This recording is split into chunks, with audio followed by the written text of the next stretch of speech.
Então vamos falar um pouco sobre os personagens antropomórficos. É uma palavrinha complicada, mas a ideia é muito simples. Basicamente é colocar características humanas em objetos do cotidiano, elementos da natureza e principalmente os animais.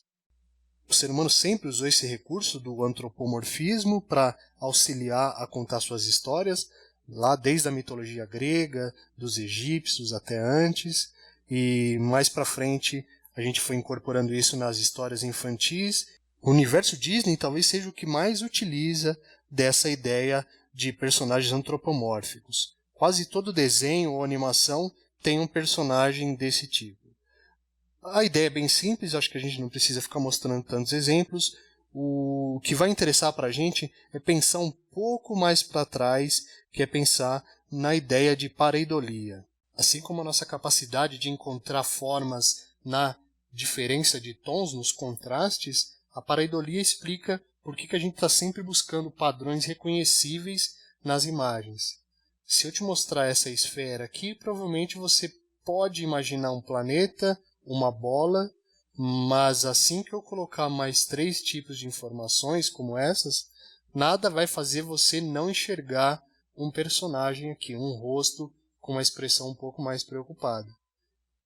Aqui ele está feliz, aqui ele está assustado, talvez. É muito difícil você não ver esse tipo de expressão, esse tipo de personagem com essas informações aqui. Lembrando que isso aqui é apenas uma configuração de traços, né? Não necessariamente é um desenho de uma pessoa gritando ou assustado. Aqui alguns exemplos de pareidolia. É bem claro ver como a gente... É muito difícil fugir disso e a gente não consegue não ver que aqui tem um cara com... parece o cara do Muppets, e aqui a gente tem um outro personagem que parece um robozinho, só por causa dessa configuração de traço, círculo para o nariz e talvez um traço para a boca. Tá? As diferentes formas dessa configuração vão criar diferentes personagens. Se eu te mostrar esse carro aqui, sem tentar te induzir muito, você vai enxergar uma face mais amigável aqui. Então você vai associar esse objeto com algo amigável. Diferente desse aqui, provavelmente essa configuração de formas vai fazer com que você associe com uma face, né, com algo mais ameaçador. Então a pareidolia vai servir para lembrar a gente de que quase todo objeto, quase todo elemento pode ser transformado num personagem, desde que tenha alguma configuração de formas que nos remeta a algo que a gente conheça muito bem, como um rosto humano, uma anatomia, etc. Tá? A pareidolia também serve como exercício de criação. Olhar para as nuvens e tentar encontrar um rosto é algo que a gente faz desde criança. E é esse tipo de coisa que a gente pode exercitar quando estiver pensando em criação de personagens. Olhar objetos triviais e tentar extrair deles formas que virem um novo personagem.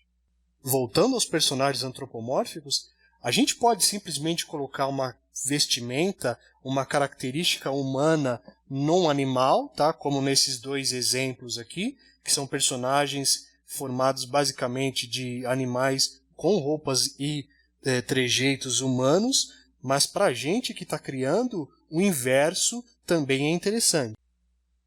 Nesse outro exemplo, eu fiz o contrário. Eu usei as características do animal para formar a personalidade e o visual do personagem. Então você tem o garoto tubarão aqui, ele tem elementos da anatomia que lembram o tubarão, a personalidade dele provavelmente vai ser mais agressiva, etc.